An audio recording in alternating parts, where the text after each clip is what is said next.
Avec Laure Manin ce soir. Laure, bonsoir. On va parler encore du blocage, évidemment, du détroit d'Ormuz à cause de la guerre en Iran.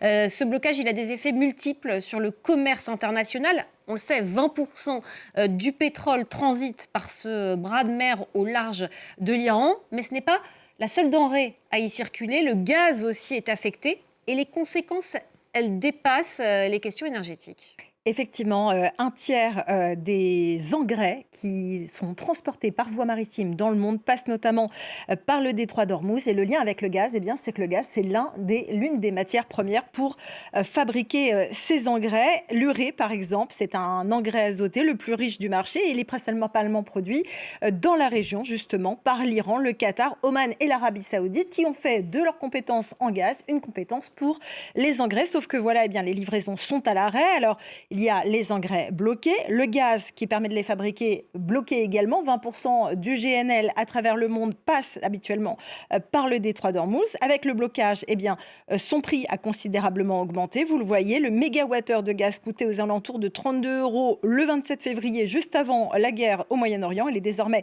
à 52 € aujourd'hui, le mégawattheure. Conséquence, les prix des engrais augmentent également. L'ammonitrate, par exemple, est passé de 501 € la tonne à la veille des frappes à 530 € aujourd'hui.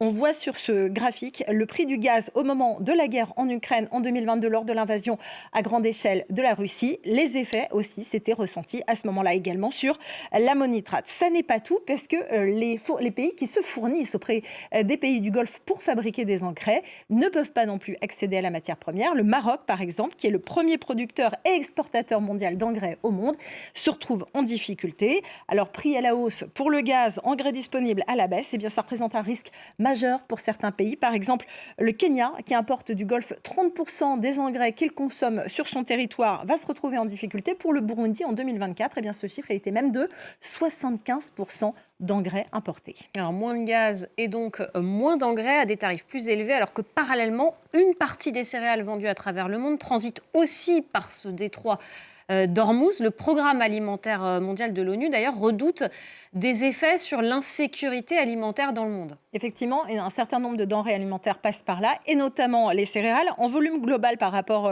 au commerce mondial, ça n'est pas forcément considérable. Par exemple, le maïs, ça représente moins de 10% du commerce mondial. Le blé et le soja, c'est inférieur à 5%. Ça paraît ridicule, et pourtant, c'est considérable parce que c'est critique pour certains pays. Dans la région du Golfe, par exemple, les pays sont très dépendants de ces importations. 85% de leurs besoins alimentaires sont importés, et notamment les céréales. Pour le blé, ça va de 80 à 100% pour un certain nombre de pays comme le Qatar et Oman. C'est donc critique pour eux. Et puis, il est certes possible de passer par voie terrestre pour contourner le détroit d'Ormuz, mais ça rallonge considérablement les délais. Et puis là aussi, le carburant, donc les prix en bout de course. Et pour certains pays, ça va rendre les produits inaccessibles à long terme, en tout cas pour les pays les plus pauvres. Le programme alimentaire mondial de l'ONU, effectivement, craint que 45 millions de personnes supplémentaires se retrouvent en situation d'insécurité dans le monde si le conflit au Moyen-Orient dure jusqu'au mois de juin et que le baril de pétrole reste au-delà de 100 €, ce qui est le cas aujourd'hui pour le baril de Brent de la mer du Nord. La hausse générale des prix aurait des effets considérables, par exemple pour le Soudan, qui importe environ 80% de son blé, selon le programme alimentaire mondial, et où la famine est déjà présente après 3 ans de conflit. C'est donc un gros problème pour lui. Et puis, cette situation, elle s'était déjà produite là encore en 2022, après l'invasion à grande échelle de l'Ukraine. Les navires céréaliers ukrainiens s'étaient retrouvés bloqués en mer Noire à cause du blocus russe. Là, de nombreux pays s'étaient retrouvés en grande difficulté. Par exemple, la Somalie et le Soudan, qui importaient respectivement 100% et 75% de céréales venues d'Ukraine et de Russie, qui se sont trouvés en grave difficulté. Et alors, il y a un autre produit dont la chaîne d'approvisionnement est perturbée par ce blocage du détroit d'Ormuz. Ce sont les médicaments. Absolument, certains produits pharmaceutiques ne peuvent pas d'ailleurs prendre trop de retard. Ce sont des produits à forte valeur ajoutée qui doivent être maintenus dans certaines conditions, notamment des conditions de température basse pour conserver tous leurs effets. Or ça ne souffre pas de rester trop longtemps stocké, notamment au soleil du Golfe Persique. Ça concerne par exemple les biothérapies, les vaccins, l'insuline.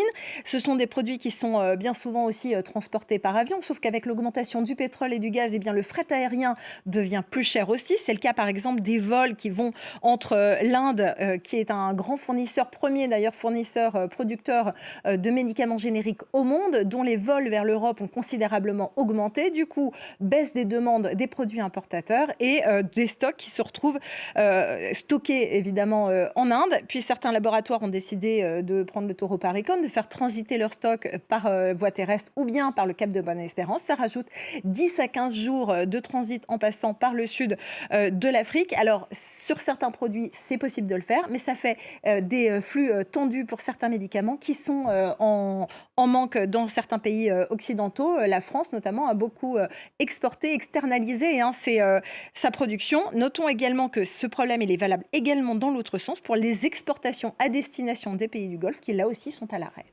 Merci beaucoup, Laure Manin. Voilà donc